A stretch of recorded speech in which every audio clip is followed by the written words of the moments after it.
ಯಡಿಯೂರಪ್ಪ ದೇವಸ್ಥಾನಗಳಿಗೆ ಹೋಗೋ ಸುದ್ದಿಗಳನ್ನ ನೋಡ್ತಿದ್ರೆ ನಮ್ ಜೊತೆ ಹೊಸ ಪುಟಾಣಿಗಳಿಬ್ರು ಜಾಯ್ನ್ ಆಗಿದ್ದಾರೆ. ಕೇಳ್ಬಿಡೋಣ ಹಾಗಾದ್ರೆ. ದೀಪಾವಳಿ ಸಂಭ್ರಮ ಕಾಣಿಸ್ತಾ ಇದೆ ಫುಲ್ ಟ್ರೆಡಿಷನಲ್ ಆಗಿ ರೆಡಿ ಆಗಿ ಬಂದಿದ್ದಾಳೆ. ಸೊ ನಿನ್ನ ಹೆಸರೇನಮ್ಮ? ಶ್ರೇಯಾ. ಶ್ರೇಯಾ. ನಿನ್ನ ಹೆಸರು? ತರುಣ್ ಗೌಡ. ತರುಣ್ ಗೌಡ. ಓಕೆ. ಯಡಿಯೂರಪ್ಪ ದೇವಸ್ಥಾನಕ್ಕೆಲ್ಲ ಹೋಗೋದು ನೋಡಿದ್ರಿ? ನೀವೆಲ್ಲ ಮನೇಲಿ ಪೂಜೆ ಮಾಡ್ತೀರಾ? ನೋಡಿದ್ರೆ ಗೊತ್ತಾಗ್ತಾ ಇದೆ ಯಾಕೋ. ಹೌದು, ಮನೇಲಿ ಪೂಜೆ ಮಾಡ್ತೀರಾ? ಇವತ್ತು ಮಕ್ಕಳ ದಿನಾಚರಣೆ ಅಂತ ಗೊತ್ತಲ್ಲ, ಚಿಲ್ಡ್ರನ್ಸ್ ಸ್ಪೆಷಲ್. ಹೆಂಗೆ ಸೆಲೆಬ್ರೇಟ್ ಮಾಡ್ಬೇಕು ಅಂತ ಅನ್ಕೊಂಡಿದ್ಯಾ?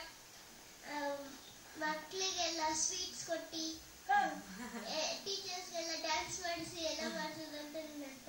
ಹೌದಾ? ಓಕೆ. ನೀನು ಹೇಗೆ ಸೆಲೆಬ್ರೇಟ್ ಮಾಡ್ತೀಯಾ? ಮಕ್ಕಳಿಗೆಲ್ಲ ಸ್ವೀಟ್ಸ್ ಕೊಟ್ಟಿ. ನಿಮ್ಗೆ ಇಷ್ಟ ಆಗುತ್ತೆ ತುಂಬಾ? ಹೆಂಗ್ ಸೆಲೆಬ್ರೇಟ್ ಮಾಡ್ಬೇಕು ಅಂತ ಅನ್ಸುತ್ತೆ? ಚಾಕ್ಲೇಟ್ಸ್ ಎಲ್ಲ ಕೊಟ್ಟಿ. ಕೊಡ್ಬೇಕಾ ತಗೋಬೇಕಾ?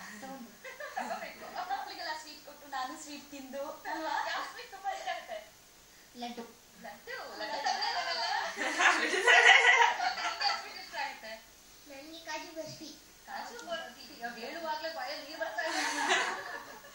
ನಿಮ್ಮೆಲ್ಲರಿಗೂ ಯಾವ ಸ್ವೀಟ್ ಇಷ್ಟ?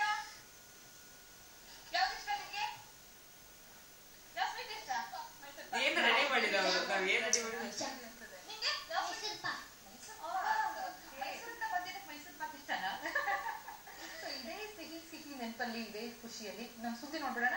ಓಕೆ. ರಾಜಕೀಯದ ಸುದ್ದಿ. ಯಡಿಯೂರಪ್ಪ ಹಾಗೂ ಮುಖ್ಯಮಂತ್ರಿ ಜಗದೀಶ್ ಶೆಟ್ಟರ್ ಒಂದೇ ನಾಣ್ಯದ ಎರಡು ಮುಖಗಳಿದ್ದಂತೆ. ಮುಂದಿನ ದಿನಗಳಲ್ಲಿ ಎಲ್ಲವನ್ನು ಕಾಲವೇ ನಿರ್ಧರಿಸಲಿ ಅಂತ ವಸತಿ ಸಚಿವ ಸೋಮಣ್ಣ ಹೇಳಿದ್ದಾರೆ. ತುಮಕೂರಿನ ಸಿದ್ಧಗಂಗಾ ಮಠಕ್ಕೆ ಕುಟುಂಬ ಸಮೇತ ಭೇಟಿ ನೀಡಿದ ಸೋಮಣ್ಣ ಶ್ರೀಗಳ ಆಶೀರ್ವಾದ ಪಡೆದರು. ಬಳಿಕ ಮಾತನಾಡಿದ ಅವರು, ಮುಂದಿನ ತಿಂಗಳು ನಡೆಯಲಿರುವ ಕೆಜಿಪಿ ಸಮಾವೇಶದಲ್ಲಿ ಪಾಲ್ಗೊಳ್ಳುವ ಬಗ್ಗೆ ಯಾವುದೇ ಪ್ರತಿಕ್ರಿಯೆ